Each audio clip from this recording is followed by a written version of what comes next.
அனைவருக்கும் வணக்கம். நீங்க பாத்துட்டு இருக்கிறது உங்களோட ஒளியின் ஓசை யூடியூப் சேனல். நான் உங்கள் தேவிகா சுகுமாரன். இன்னைக்கு ஒரு பவர்ஃபுல்லான டாபிக்கை பத்தி பேச போறோம். இன்றைக்கு உங்களுக்கான கேள்வி என்னன்னா, யூனிவர்ஸ் உங்களை தயார் செய்ய சொல்வது என்ன?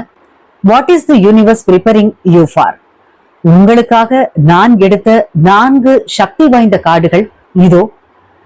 Queen of cups, 2 of swords reversed, the high priestess, bottom கார்டா த எம்பரஸ் எனர்ஜி. இந்த கார்டுகள்ல என்ன சொல்றாங்க, உங்களுடைய மனநிலை என்னன்னு பாத்துடலாம். இங்க இந்த வீடியோவை பார்த்துட்டு இருக்க நம்ம வியூவர்ஸ்ல நிறைய பேர் ஒரு பெரிய குழப்பத்துல இருக்கீங்க. அதத்தான் இந்த 2 ஆஃப் ஸ்வார்ட்ஸ் ரிவர்ஸ்ட் தெளிவா காட்டுது. நீங்க இதுவரைக்கும் ஒரு முடிவை எடுக்க முடியாம, வேண்டாம் நம்ம கண்ணை மூடிட்டு இருந்துடலாம், இந்த பிரச்சனையை இப்போதைக்கு பார்க்க வேண்டாம்னு சொல்லி ஒரு நிழல் உலகத்துல வாழ்ந்துட்டு இருந்தீங்க. ஆனா இப்போ நீங்க அந்த தடுமாற்றத்தை உடைச்சி வெளியே வர தயாராயிட்டீங்க. போதும் இந்த குழப்பம், ஒரு